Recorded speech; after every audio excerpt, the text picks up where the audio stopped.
सब जानते ही होंगे कि कल सदन की कार्रवाई खत्म हो चुकी है। अगले विंटर सेशन में फिर सदन शुरू होगी। सदन में हम लोग बाहर से आते हैं, दूर दराज इलाके से हम लोग आते हैं सदन में शिरकत करने के लिए, आम लोगों की बात रखने के लिए, आम लोगों को मुद्दा को उठाना और सरकार से जवाब मांगना, ये सारे हमारे जिम्मेदारी होती है। इसी के चलते हम सदन में आते हैं। इसलिए अब सब जानते होंगे कि शुरू के दिन से देश की प्रधानमंत्री नरेंद्र मोदी जी को हम लोग ये गुहार लगाते आए थे कि मणिपुर की आज की जो हालात, ये हालात बड़ा गंभीर होते जा रहे हैं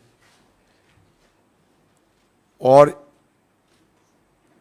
देश की प्रधानमंत्री होने के नाते हमारे देश के प्रधानमंत्री जी को यह जिम्मेदारी भी बनते हैं कि मणिपुर के मुद्दे को लेकर सदन में वो बात रखें। ज़्यादा तो हम मांग नहीं किए थे, सिर्फ 2 टुक मणिपुर के बारे में बोलने के लिए हमारी तरफ से मांग सदन शुरू होने का पहले से ही हम उठा रहे हैं। ऐसा नहीं कि हम मोदी जी से ये उम्मीद करते हैं कि सदन शुरू होते ही उन्होंने कम से कम मणिपुर के बारे में 2-4 बात रखे और हम सदन शुरू कर दें। बस मतलब इसमें साफ है कि हम सदन चलाने के लिए ही सदन में आए और सही ढंग और सुचारू रूप से चले, इसलिए प्रधानमंत्री मोदी जी को दरखास्त भी किए। लेकिन हमारे बात को जब टालते जाए तो हमें भी अपना देश की प्रधानमंत्री को संसद में आने के लिए उपाय भी ढूंढते रहे और ढूंढते अंतिम औजार जो हमारे संसदीय व्यवस्था में होते हैं, अविश्वास प्रस्ताव लाए, क्योंकि कम से कम प्रधानमंत्री जी सदन में आके बात तो रखे। तो बस यही आपने देखे हैं, रूल 198 के तहत ये होते हैं हमारे ये अविश्वास प्रस्ताव की चर्चा। और हमारे पार्लियामेंट की ये परंपरा होते हैं कि जब तक अविश्वास प्रस्ताव पे चर्चा खत्म नहीं होते तब तक बाकी जो बिल वगैरह है उसको पारित नहीं किया जा सकता।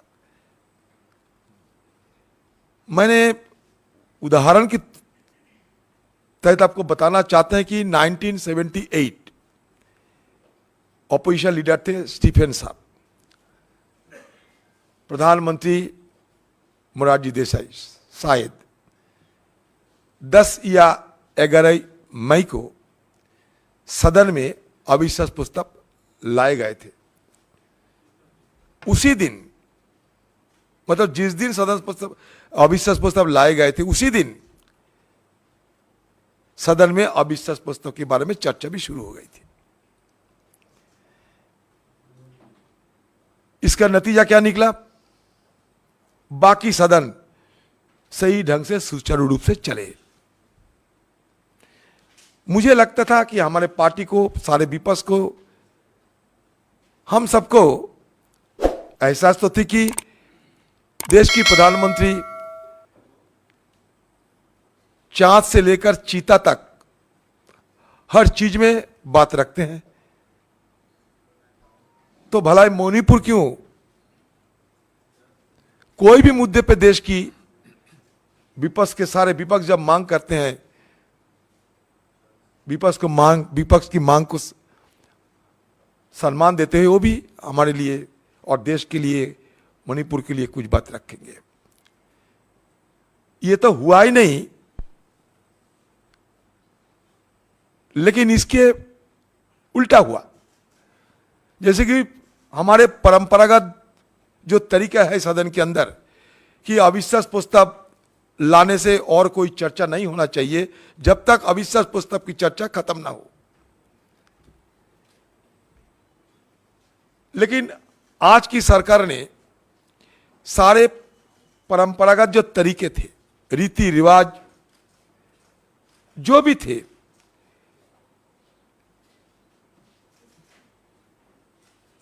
सबको अमान्य करते हुए, धजिया उड़ाते हुए एक के बाद एक बिल पारित करते रहे। लगभग मान लीजिए 20 विधायक सदन में पेश तो हुई और बिल पास हो गए 20 बिल पेश हुई, पारित हो गए 22। और सबसे बड़ी बात है कि अविश्वास प्रस्ताव स्वीकारने के बाद 17 ऐसे बिल है वो भी पारित हो गए। मतलब क्या हुआ कि विपक्ष ने कोई ऐसा विधेयक पे अपना बात रखने की मौका नहीं मिल पाए। तो हम किधर जाए? परंपरा इसको मान्यता देने के लिए सरकार को गुहार लगाएं और नहीं तो बहुमत की बाहुबली पे मानते हुए सर झुका दे। क्या करें?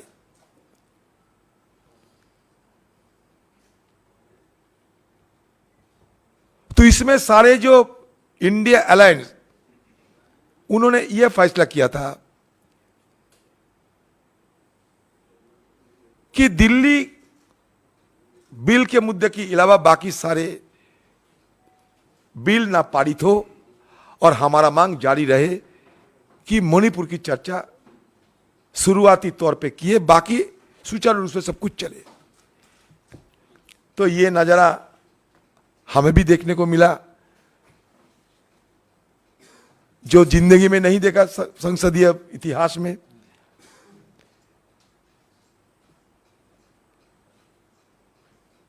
कि भले ही अविश्वास प्रस्ताव ताक में रखा जाए,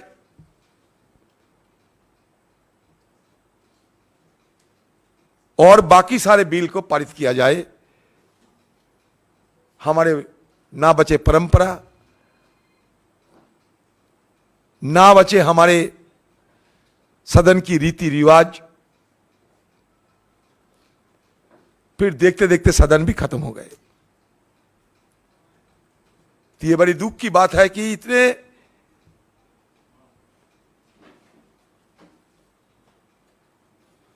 सारे मेंबर हिंदुस्तान की हर कोने से आते हैं, लेकिन अपना बात रख नहीं पाते।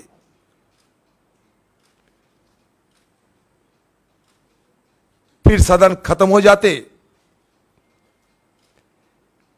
दिल्ली में तो हमारे कोई सरकारी दफ्तर नहीं है कि यहां रहे, घूमे,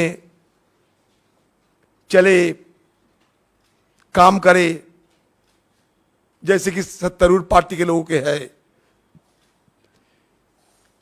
हमारे लिए पार्लियामेंट के अलावा और कोई हवा महल तो नहीं है। तो इसलिए ज्यादातर जो एमपी होते हैं, सदन जब चलना शुरू होते उस समय आते हैं, सदन खत्म होते ही चले जाते हैं।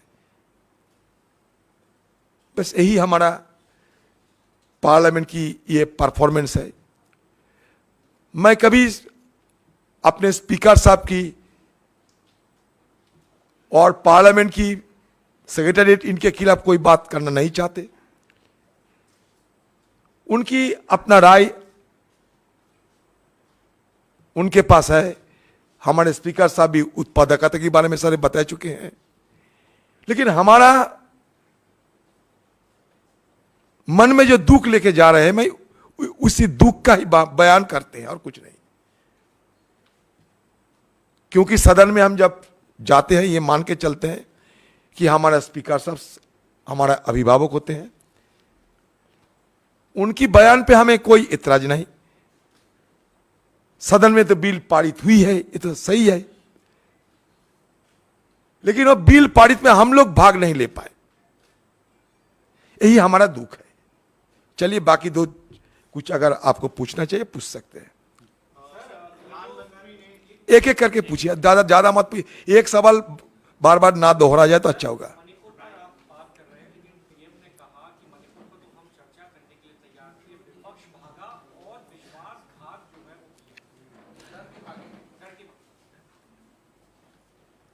सबसे पहले बात तो यह है कि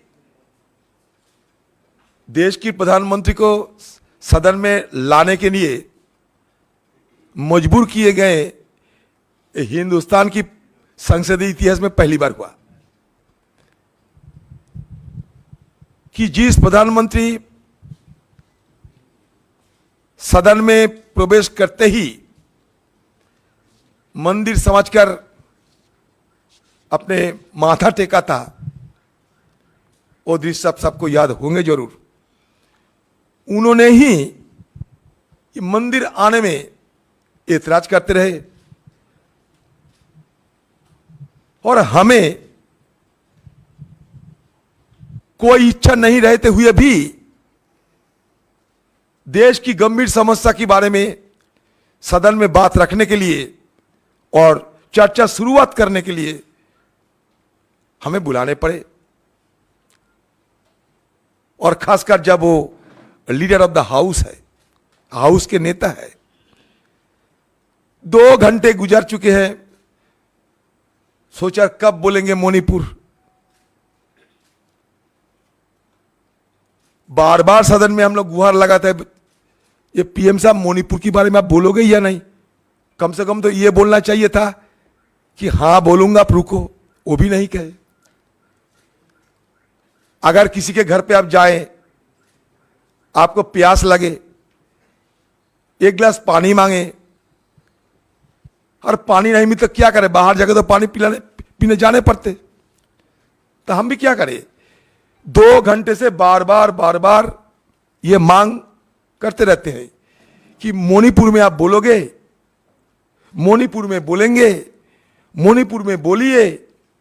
सिर्फ सारे विपक्ष ने, और ये भी मैंने देखा कि सत्तापक्ष की मंत्री कहिए, नेता कहिए, वो भी बैठे बैठे खस्ता होकर, थके हुए, छोटे मोटे नींद भी लेते रहे, मतलब नैप की तरह, छोटे मोटे, गंभीर निद्रा नहीं बल्कि छोटे मोटे निद्रा भी लेते रहे।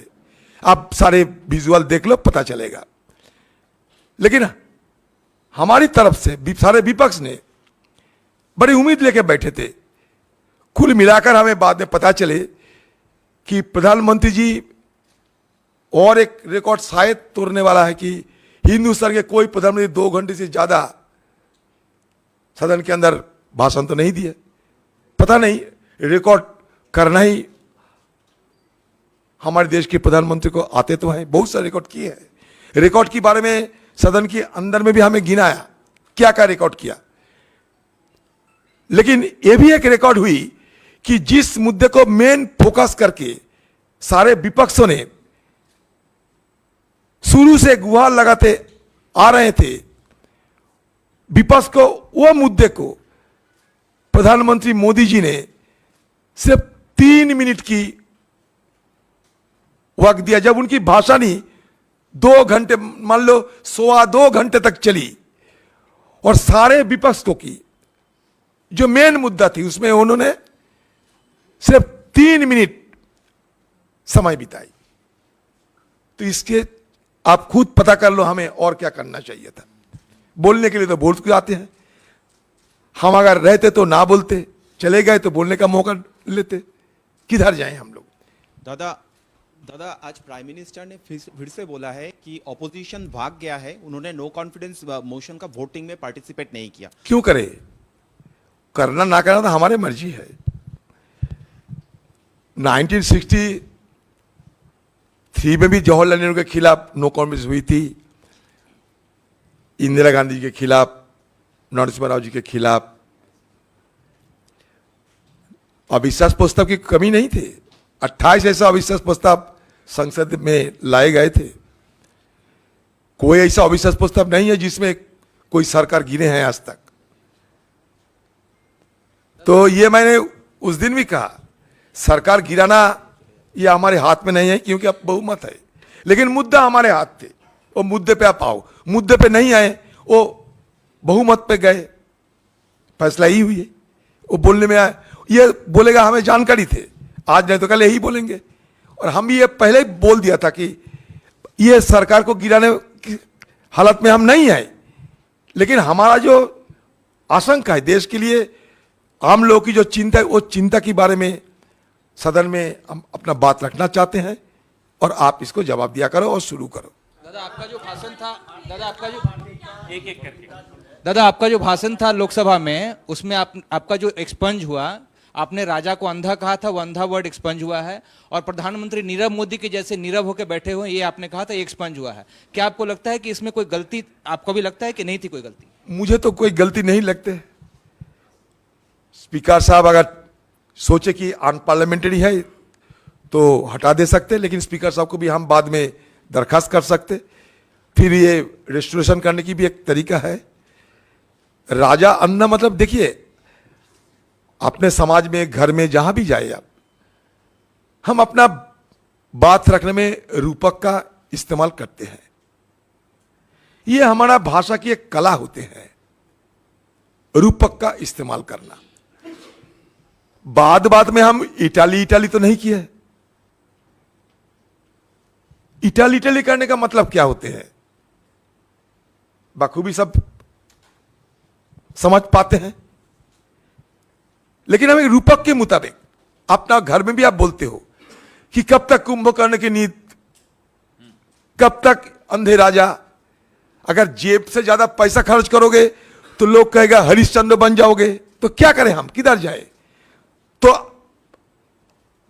अगले दिन में ऐसा हो सकता कि हमारे देश की सरकार ये भगवा व्याकरण भी बना सकते, कि कौन सा भाषा, भगवा शब्दावली भी बना सकते, नया डिक्शनरी बनेगा हिंदुस्तान में, कि सत्ता पक्ष में रहने से सब भाषा का इस्तेमाल किया जा सकता, लेकिन विपक्ष रहने से आपको ध्यान रखने पड़ेगा कौन कौन सा भाषा इस्तेमाल करने की इजाजत है ही या नहीं।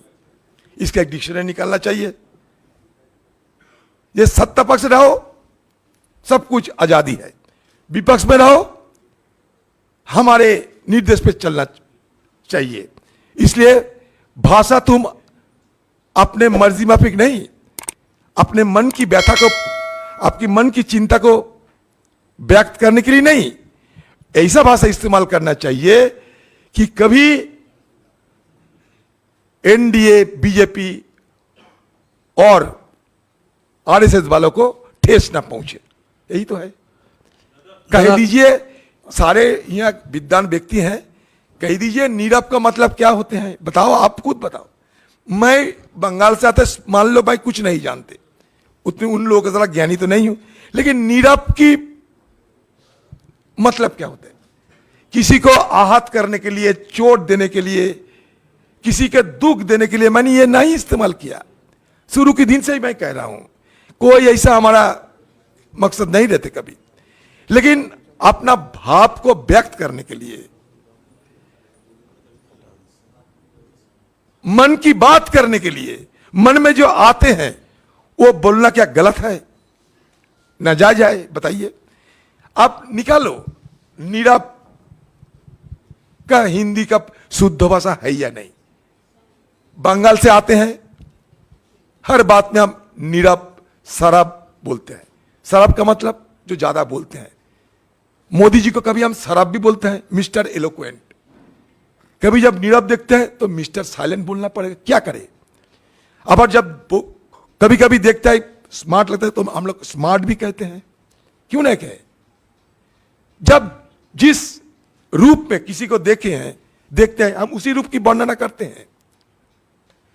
किसी को आहत करने के लिए नहीं, किसी को ठेस पहुंचाने के लिए नहीं, किसी को दुख देने के लिए नहीं, नहीं, नहीं। नीरव एक छोटा सा शब्द, इसके लिए महाभारत पढ़ने की कोई जरूरत नहीं। घर पे डिक्शनरी है, गूगल से जरा देख लीजिए, उसके बाद अगर आपको लगे कि मैं कोई गलत बोल रहा है आप खुद बोलते जाइए। लेकिन एक बेकार, एक मतलब राय को पहाड़ बनाना कोई राजनीति नहीं है। ये सब राय को पहाड़ बनाना चाहते हैं। वो भी अगर इनकी इजाजत है तो हम सदन में बोल सकते हैं, नहीं तो वो भी नहीं बोल पाओगे। दादा नीरज न्यूज 18 इंडिया से हमारा सवाल ये है कि प्रधानमंत्री ने ये कहा इंडिया अलायंस बन चुका है, आप लोग लगातार बैठकें कर रहे हैं, तीसरी बैठक मुंबई में होने वाली है। प्रधानमंत्री ने कहा कि अगले लोकसभा चुनाव में भी तीसरी बार वो सत्ता में आएंगे, एनडीए दोबारा से सत्ता में आएगी। आप कैसे देखते हैं इस बयान को? कोई प्रधानमंत्री बोलेंगे कि हम अगले चुनाव में हार जाएगा अगले चुनाव? अच्छा, हिंदुस्तान की है, सारे दुनिया की कोई प्रधानमंत्री कोई प्रेसिडेंट ये कहेंगे चुनाव लड़ने के पहले कि अगली बार हम नहीं आने वाला है, हमारा अंतर्जली यात्रा शुरू हो गए हैं, हम अपना फेयरवेल देते हैं? कोई कहेगा? ऐसा कोई बुरबाक होते हैं दुनिया में कहीं? बताइए आप। अच्छा, पीएम क्या कहे? पीएम ये कहेंगे कि भाई हम इसके बाद तो हारने जा रहे हैं, तुम अपना चटी बाटी लेके भाग जाओ। कोई पीएम कह सकते हैं दुनिया? सिर्फ ये नहीं, दुनिया में अब बताइए, दुनिया में ऐसा कोई पीएम कोई प्रेसिडेंट की नजीर है आपके पास जो ये कहते कि चुनाव के पहले कि हम हारने के लिए जा रहे हैं? तो हमारे वाला पीएम क्यों कहेंगे जिनके पास 303 इतने सारे नंबर है? जिस पार्टी में मोदी जैसे हस्ती है, जिन पार्टी में मोदी अमित शाह जैसे ताकतवर नेता है, वो अपने पार्टी के सारे लोगों को ऊर्जा भरने के लिए क्या कह सकते? यही कह सकते। मैं तो कहे 3 बार नहीं है 300 बार आई है, हमें कोई आपत्ति नहीं है इसमें। अगर देश की जनता चाहते 300 बार आ सकते, कोई इसमें आपत्ति नहीं, तो हमें क्या लेना था। लेकिन हम तो ये सरकार को सत्य से निकालने के लिए एकजुट हो रहे हैं। कभी एनडीए की एकजुट हो रहे थे, कभी एनडीए तो एकजुट बीजेपी पार्टी की, कभी विश्व हिंदू परिषद से, कभी भारतीय जनसंघ थे, कभी बीजेपी पार्टी बने, धीरे धीरे एनडीए बने। इसका मतलब क्या होते हैं? मतलब ये साफ निकलता है कि मोदी जी को इंडिया सब पसंद नहीं होते हैं। इसलिए पसंद नहीं होते हैं कि मोदी जी जो उन्होंने हर बात में इंडिया इंडिया नारा लगाते हुए काफी सारे एक्रोनिम की जन्म दे चुके हैं। आज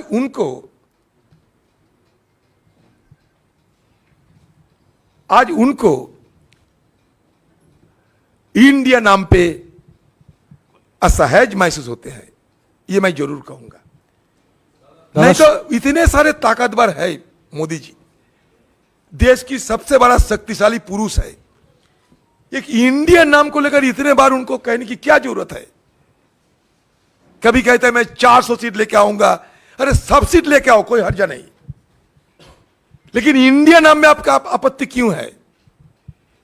कभी कहते हैं इंडियन मुजाहिदीन, कभी कहते हो ईस्ट इंडिया कंपनी, जब पुछाते हैं कहते हो कि startup India, make in India. आप जब कहते हो इंडिया तो अच्छा लगता है, हमें इंडिया बोलने में आपको बुरा लगता है, मतलब इंडिया को खुद आप पसंद नहीं करते। अभी तो भारतीय शब्द लाना शुरू हो गए। जब से हम इंडिया की बात करते रहे, इंडिया को टक्कर देने के लिए भारतीय शब्दों का इस्तेमाल होने लगे। अभी इंडिया और भारत में मोदी जी चुनाव लड़ेंगे, लेकिन हमारा संविधान तो ये कहते हैं Bharat that is India, A union of states.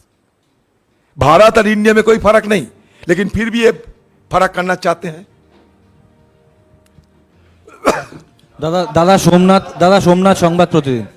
दादा पिछले बार जब ये अविश्वास प्रस्ताव आया था तभी मोदी जी ने बोल दिया था कि 2023 में फिर से ये आएगा। क्या आपको लगता है कि ये उनका सोचा समझा प्लान है? उनको पता था पहले से कि 2023 में मणिपुर जलेगा, ये एकदम वेल प्लान होगा, कुछ ऐसा है? ऐसा मैं नहीं कहना चाहता। देखिए, देश की एक प्रधानमंत्री कभी ये नहीं चाहेगा कि एक देश जले, मणिपुर जले, और मणिपुर जलने के पीछे इनका कोई मदद हो, ऐसा मैं नहीं कहना चाहता। बेबुनियाद और आधारहीन बात मैं करना नहीं जानते, लेकिन यह बात जरूर कहूंगा कि मणिपुर की हालत को संभालने नहीं सके अब तक। जल रहे हैं तो जल रहे हैं, ये मैं जरूर कहना चाहते हैं। क्योंकि आप अगर ढंग से देखोगे, उस दिन की जो अमित शाह जी की भाषण थी, उसमें उन्होंने ये कह रहे थे कि बाफर जोन में मैं अपना सेना को तैनात कर दिया। मान के चलिए, बात ध्यान से सुनिए।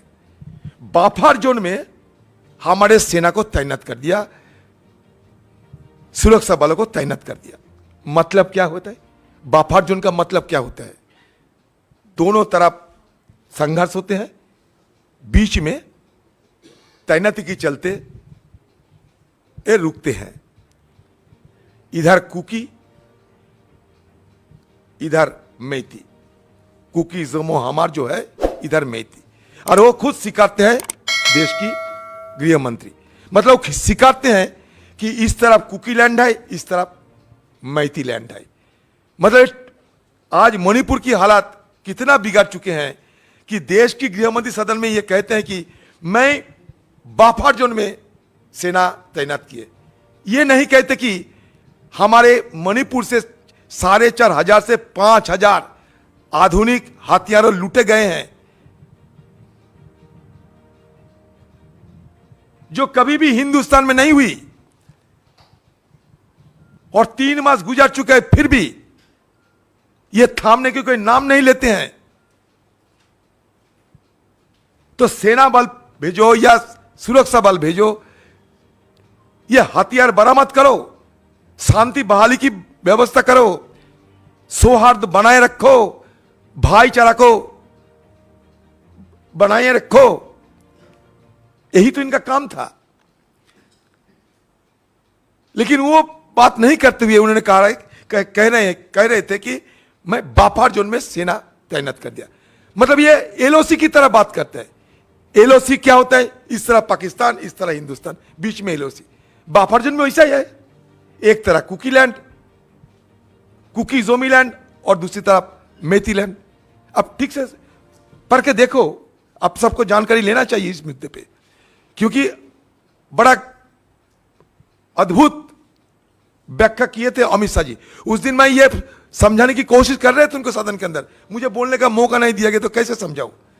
मैं भी शंका जताने की कोशिश की, इस तरीके की बयान देश की गृह मंत्री को नहीं देना चाहिए था। मैं जरूर ये कहना चाहते थे उस दिन। दादा, आज ऐसा हालत हुआ है मणिपुर में कि मणिपुर के पुलिस आर्मी के खिलाफ थाने पे केस दर्ज कराते हैं। हिंदुस्तान में कहीं कब हुआ ना, कभी किसी ने देखा। सोच लीजिए आप लोग जरा, सबको सोचने की जरूरत है, क्योंकि आप या मैं जो भी हो, हम सब ये देश की स्टेक होल्डर हूं। ये देश हम सबके लिए है, चाहे कोई भी जगह कोई रहे, तो इसलिए सबको सोचना चाहिए। दादा ये सवाल इधर से है। सदन में जब अविश्वास प्रस्ताव पे चर्चा हो रही थी, तो प्रधानमंत्री और गृह मंत्री का आपके प्रति जो प्यार और स्नेह है बराबर लगातार दिखा। आपने गृह मंत्री के बयान का जिक्र किया, आपने एक इंटरव्यू दिया था हाल ही में, जिसमें आपने इंडिया गठबंधन को मजबूरी का गठबंधन बताया, और इस बात का जिक्र पुरजोर तरीके से गृह मंत्री ने अपने भाषण में किया। क्या आपको लगता है कि वाकई में मोदी सरकार को हटाने के लिए एक मजबूरी का एक पैन इंडिया प्लेटफॉर्म आप लोग बनाने जा रहे हैं, जिसको पॉलिटिकली उन्होंने हाउस के अंदर भी अपने डिबेट में भुनाया? कोई फर्क नहीं पड़ता, क्योंकि मुश्किल है आप लोग जैसे लोगों को लेकर, जो हमारे लिए प्यार है, मोहब्बत है। मैं किसी प्यार और मोहब्बत की और विपक्ष रहते हुए किसी से ना ये मांगता ना पूछता। मैं अपना सम्मान चाहते हैं, अधिकार चाहते हैं, जो हमारा हक है। मैं किसी की प्यार और मोहब्बत की मोहताज नहीं हूं। आप जो बात रखे हैं, देखो आप भी आधा अधूरी बात रख दिए हैं चालाकी से। एक मिनट, आप मंत्री ज्योतिरादित्य सिंधिया ने क्या बोला, आप दोबारा निकाल लीजिए। अच्छा, अरे एजेंसी के एएनआई, मैं बता रहा हूं आपको। आपने उसमें ये कहा कि इंडिया गठबंधन मजबूरी का गठबंधन है। बिल्कुल कहा, मैं बता रहा हूं आपको मैं आप तो बीजेपी के सांसद की तरह बात करते हैं ना, इसलिए मैं कह रहा हूं। आप लोगों की हैबिट हो गई है सवाल पूछने वाले। अच्छा नहीं, मैं जवाब तो दे दीजिए। ज्योतिरादित्य सिंधिया ने ये मुद्दे उठाए थे सदन के अंदर, रिकॉर्ड पे देख लो आप क्या कहा उन्होंने। अधीर चौधरी ने कहा कि इंडिया अलायंस जरूरी है और फिर मजबूरी भी है, इसलिए मैं कहा आधा अधूरी बात रखें आपने। फिर दोबारा देख लीजिए, एएनआई हटे नहीं। जिस एजेंसी की बात आप कर रहे हैं वो एजेंसी अभी भी जिंदा है और उनमें हमारा जो भाषण वो भी जिंदा है। अभी उसको हटा नहीं है क्योंकि वो तो सदन नहीं है कि हटा देंगे, एक्सपंज नहीं होते वहां से। उसका थोड़ा ध्यान से देख लो। एक मिनट, वो मैंने बड़े स्पष्ट तरीके से कहा था कि ये जरूरी है और फिर कहा जरूरी है और साथ साथ मजबूरी भी है। मजबूरी कोई अन्याय बात नहीं होता है। मान लीजिए आप धूप पे निकालोगे, धूप चलते चलते बारिश आ जाएंगे तो आप क्या करते हैं? एक छत्रक इस्तेमाल करते हैं। ये मजबूरी है नहीं तो क्या है? कोई गलत है एक छत्रक इस्तेमाल करना? इसीलिए आपको कहा अजय भाई कि आधा अधूरी बात करते हैं। ये जरूरी है पहले बोला नहीं। अरे नहीं, आपको मैं कह रहा हूं। अच्छा, उसके और आगे पीछे देख लेने से अच्छा होते। मैंने कहा समंदर के नीचे जब तीमी मछलियां चलते हैं तो आजू बाजू में छोटा मछलियां डरते हैं, तो वो क्या करते हैं? कभी कभी सब मिलके तीमी मछली जैसा सेहत बना लो क्योंकि तीमी डरे। तो क्या गलत है इस बात में? ये तो साइंटिफिक बात है। समंदर की नीचे ऐसा होते हैं।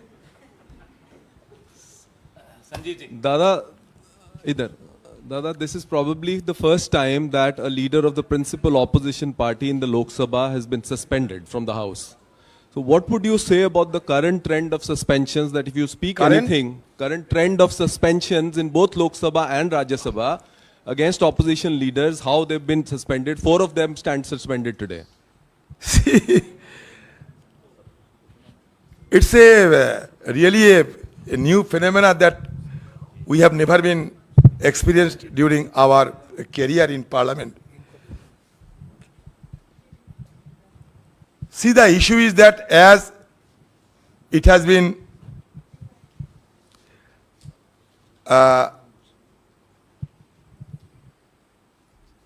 issued by the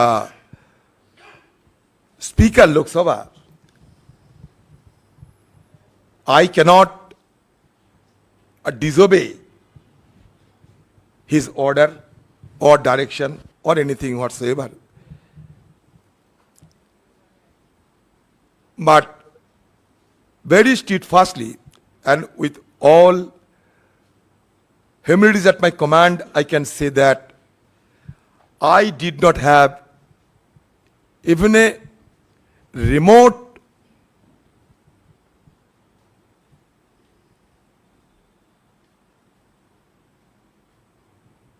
objective to disparage or tarnish anyone whosoever in the parliament.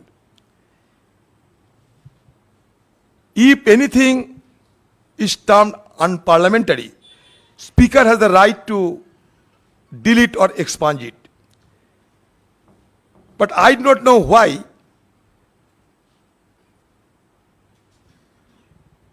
for 1 or 2 words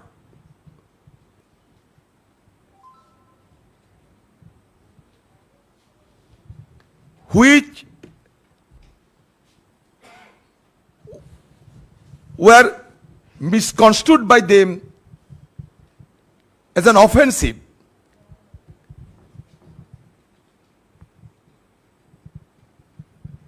they may protest to the Speaker according to the provision of the rules and procedures enshrined in our rule book, and got those words expunged. This is the very simple formula. If anything unparliamentary, if any unparliamentary words are uttered by any member whosoever, but what I have experienced that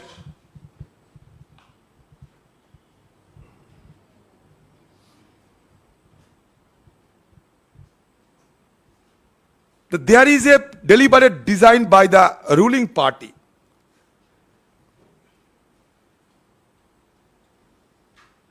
to throttle the voice of the opposition by resorting to various unsavory instruments which should not be applied on me. See,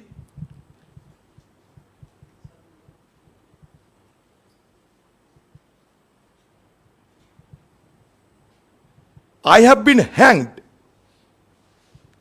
and thereafter I will have to face the trial.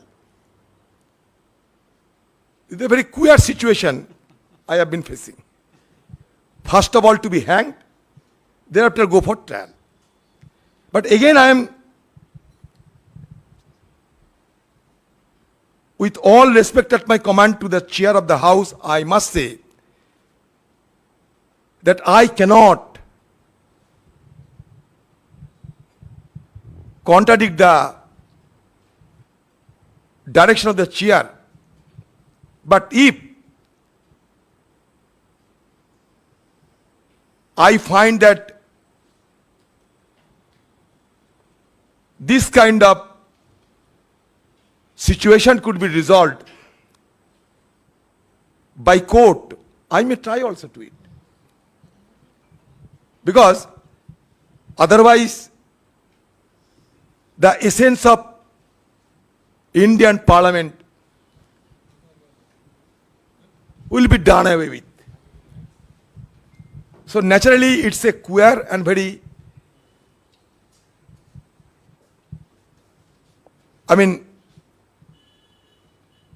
precarious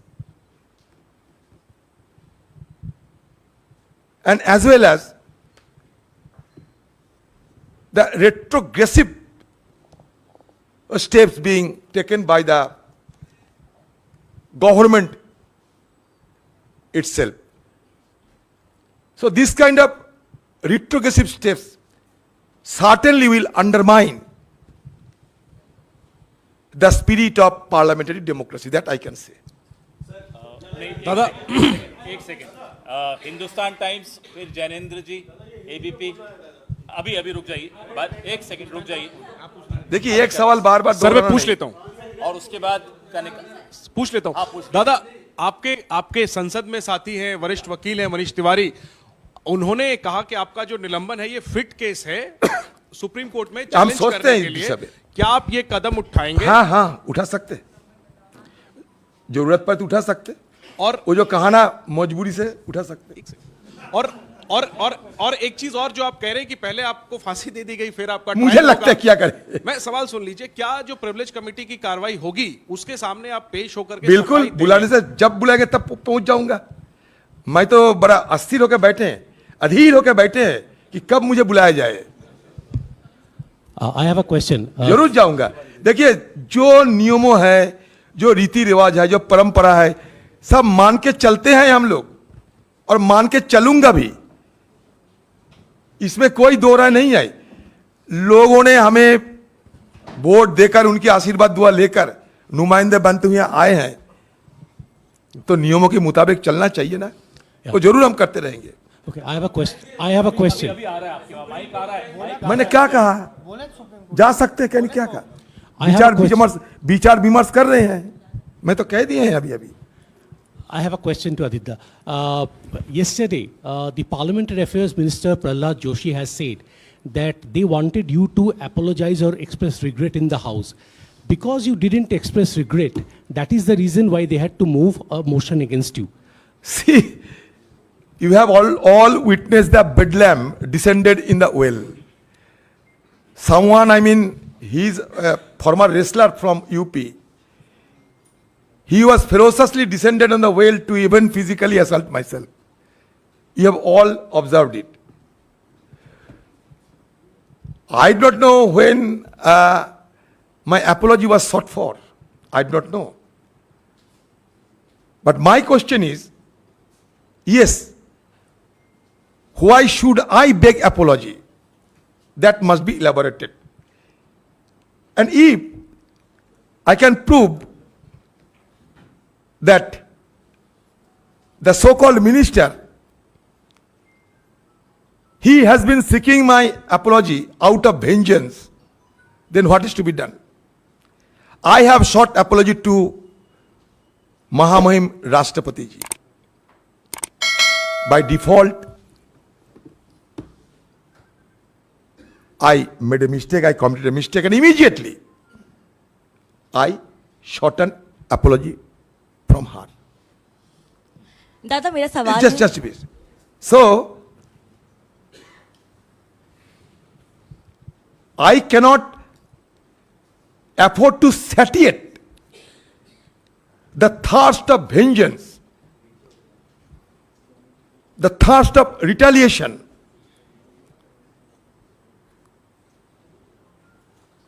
By anybody whosoever, it is not my fault. दादा मेरा नाम कनिका है, मैं सचवी अलग से हूँ। सवाल ये है, अभी आपने कहा कि इंडिया अलायंस जो बना है वो एक मजबूत अलायंस है। आपने एक बात और जिक्र किया कि बीजेपी के पास तो मोदी का चेहरा है, अमित शाह का चेहरा है। आपको लगता है कि 2024 में जो आप लोग बोलते हैं कि इंडिया अलायंस मजबूती के साथ लड़ेगा, तो मोदी के चेहरे के और अमित शाह के चेहरे को आप लोग कॉम्पिटिट कर पाएंगे 24 में? देखते जाइए, देरी तो है। इतना चेहरा लेकर क्या करेंगे? आम लोगों की आशीर्वाद हुआ सबसे बड़ा भरोसा है। चेहरा की सूरती में क्या लेना देना है हमसे? आज की चेहरा कल बिगड़ सकते हैं। मुझे अगर बुरा लगता है, मैं अगर जाए सैलून में, पार्लर में, मुझे भी अच्छा दिखाएंगे। इसका मतलब ये नहीं कि मैं कोई सुंदर हूं या सुंदरी हूं। दादा दादा दादा दादा किरण रिजिजू और तमाम नॉर्थ ईस्ट माइक कौन है? किरण रिजिजू और नॉर्थ ईस्ट के तमाम सांसदों ने कल एक पत्र लिखा है प्रधानमंत्री को। राहुल गांधी ने जो जिक्र किया था कि आर्मी 24 घंटे में मणिपुर में शांति ला सकती है, उस शब्द को लेकर निंदा की है और कहा है कि इन्होंने तो 1976 में मिजोरम में बम डाले थे, इनकी ये परंपरा रही है। तो उस पत्र को लेकर और किरण रिजिजू के बयान इनको ये मतलब पता नहीं कि मिजो अकॉर्ड राजीव गांधी जी ने किए थे। ये तो माहिर है हाँ को ना करना, ना को हाँ करने। आपको राजीव गांधी जी मतलब कांग्रेस जमाने में मिजोरम में मिजो अकॉर्ड हुई थी। अब देखो, मिजो अकॉर्ड किसने किया था? कांग्रेस जमाने में किया था मिजो अकॉर्ड। अब इतिहास पढ़ लो, अगर कहीं बम गिराने की जरूरत होती है तो हो सकते। मैं तो चाहता हूं कि लद्दाख में बम गिराओ और चीना फौज को हटाओ वहां से, चाहे क्यों ना वो हमारे देश के अंदर बमबारी हो, क्योंकि चीना फौज हमारे देश के अंदर बैठे हुए हैं। इसलिए देश के अंदर बमबारी होना चाहिए चीना फौज को हटाने के लिए। अगर कहीं मिजोरम के अंदर कोई बाहर वाले फौज के अगर घुसपैठिया होते तो बम एक बने 100 बार गिराना चाहिए था। इसमें कोई अंडर नहीं। लद्दाख में हमारे जमीन पे आके चीना फौज ने बैठे हैं। अरुणाचल में हमारे जमीन में चीना फौजों की गांव बसा लिए हैं, वहां जाके बम गिराओ। हम कभी नहीं कहेंगे कि हमारे मोदी देश के अंदर बम गिराते हैं, जरूरत पर तो गिराना चाहिए। लेकिन मिजोरम अकॉर्ड किसने किया था बताइए? लाल डेंगा के साथ किसने अकॉर्ड किया था बताइए? वो तो बात जिक्र नहीं होगा। यही तो समस्या है हमारे देश के लिए। लोगों को गुमराह करो, लोगों को गलत समझाओ और सत्ता में रह जाओ, बस। एक सवाल है, एक आज प्रधानमंत्री ने अपने पार्टी के एक प्रोग्राम में कहा वीडियो कॉन्फ्रेंसिंग के जरिए कि पंचायत चुनाव में खूनी खेल खेला गया बंगाल में। क्या आप भी मानते हैं? हाँ, बहुत हुआ है, क्यों नहीं मानेंगे? अभी एक इसी में ऐड ऑन बोल दीजिए। पीएम मोदी ने स्पीच में ये भी कहा है कि ऑपोजिशन को डराने के लिए वायलेंस यूज किया जा रहा है। देखिए, मैं तो क्यों नहीं होगा? बांग्ला में हुआ है, कब कहेगा कि राजस्थान में हुआ है, कब कहेगा कि छत्तीसगढ़ में हुआ है, ये नहीं कहेगा कि यूपी में हो रहा है। समसद इसमें है। ये कभी नहीं कहेगा कि उत्तर प्रदेश में हो रहे हैं, ये कभी नहीं कहेगा कि मध्य प्रदेश में हो रहे हैं, ये कभी नहीं कहेगा कि हरियाणा में नू में क्या हो रहे हैं, ये नहीं कहेगा। जिनको इनको लगेगा ये बोलने से हमारा पक्ष सही रहेगा, ये सिलेक्टिव एक्विजिशन होते हैं, ये सिलेक्टिव एक्विजिशन। और दूसरी बात ये है कि मणिपुर के साथ बंगाल, छत्तीसगढ़, राजस्थान, ये तुलना नहीं होना चाहिए। अगर तुलना करे तो चाना बेदना में कोई फर्क नहीं रहेगा, बुलक और हिलक में कोई फर्क नहीं रहेगा, अनारस और बेनारस में कोई फर्क नहीं रहेगा। अधीर जी एक सवाल है। आप 21 जो लोग गए थे, आप विपक्ष पार्टी गठबंधन से 21 लोग गए थे, उसमें आप भी थे, तो मणिपुर को लेकर के या मणिपुर मुद्दे को लेकर के विपक्ष का अब क्या स्टैंड होगा? हमारा तो मांग यही होगा मणिपुर में शांति बहाल हो, मणिपुर सौहार्द बने रखे, मणिपुर में भाईचारा की बहाली हो, मणिपुर के लोग शांति में अपना जिंदगी गुजार पाए, क्योंकि लोगों की वहां इतना दुख वेदना, इतना परेशानियां हैं, आप सोच नहीं सकते। आपके लोगों के बहुत सारे साथियां मणिपुर में गए थे, दौरा किए, उन लोगों को पूछ लीजिए आप। अगर एक भी लफ्ज हम लोग ज्यादा बोलते हैं तो आप आके जो मर्जी हमारे खिलाफ बोलते रहो। ये ह्यूमैनिटेरियन डिजास्टर, ये कोई पार्टी के मसला नहीं है, it's a disaster of humanity, it's a humanitarian disaster. भयंकर हालत, भयंकर हालत, भयंकर हालत। देखिए, मणिपुर हो, नॉर्थ ईस्ट रीजन हो, वहां की कोई भी घटना घटे, मेनलैंड इंडिया में उसका ज्यादा असर नहीं होते। इसलिए ये सरकार को भी इस तरीके की उदासीनता देख पाते हैं। अगर मणिपुर की घटना सारा देश की राजनीति में, सियासत में कोई जबरदस्त कोई प्रभाव का मसला होते तो मणिपुर के लिए सरकार भी और ज्यादा व्यस्त रहते, और ज्यादा तकलीफ उठाते, कोशिश करते। लेकिन मेनलैंड इंडिया में मणिपुर के मुद्दे को ज्यादा असर नहीं देख पाते ये लोग, इसलिए चुप्पी साधे हैं, इसलिए इतना उदासीनता अभी भी अब देख रहे हो। दादा लास्ट 2 क्वेश्चन, आप और उसके बाद बस हो गया। भारतीय जनता पार्टी के एक सांसद ने गृह मंत्री को खत लिखा है और कहा है कि धर्म के आधार पर जनगणना होनी चाहिए। धर्म के आधार पे जनगणना होनी चाहिए, धर्म के आधार पर। उन्होंने ये भी कहा कि अगर मुस्लिम की जनसंख्या ज्यादा है तो उसका जो है अल्पसंख्यक का जो पद है वो हटा देनी चाहिए। तो मैं क्या करूं? क्या ऐसा होना चाहिए? दादा, हाँ बोलिए। दादा प्रधानमंत्री ने 13 से 15 अगस्त के बीच हर घर तिरंगा अभियान चलाने तो पहले भी किया था, लेकिन क्या विपक्ष के लोगों को आमंत्रण मिला है इस बारे में? अब तक तो नहीं मिले, हो सकता कि 14 अगस्त रात को मिल सकते, तो जैसे आ नहीं पाए, बाद में कहेंगे वो नहीं आए।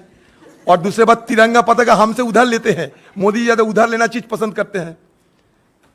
जब आरएसएस की नारा था कि भगवा ध्वज फैलेंगे, तो मोदी जी भी तिरंगा में आ गए, मतलब हमारी जो बात वो अभी मानने लगे हैं, क्योंकि वो जानते हैं हिंदुस्तान में तिरंगा के अलावा और कुछ नहीं हो सकते हैं। कम से कम ये तो बात माने। एक दिन ऐसा था, तिरंगा फैलाने के लिए आरएसएस के लोग मैसूर में 22 कांग्रेसियों को हत्या किए थे। उस दिन सदन में ब्यौरा दिया था मैंने, जाके पता कर लो इतिहास में। आज तिरंगा की पूजा होते हैं, ये तब पूजा करते हैं जब इनको पुसाता है, पुसाने से पूजा होगा। नहीं तो ऐसा कह सकते कि गुड़ और गोबर, मैं गोबर हूं और मोदी गुड़ है, मोदी हमें गुड़ बनाना चाहते थे, गोबर बन गया। गोबर में भी नफरत आ गए, गाय में नफरत आ गए, और कहां जाए हम लोग?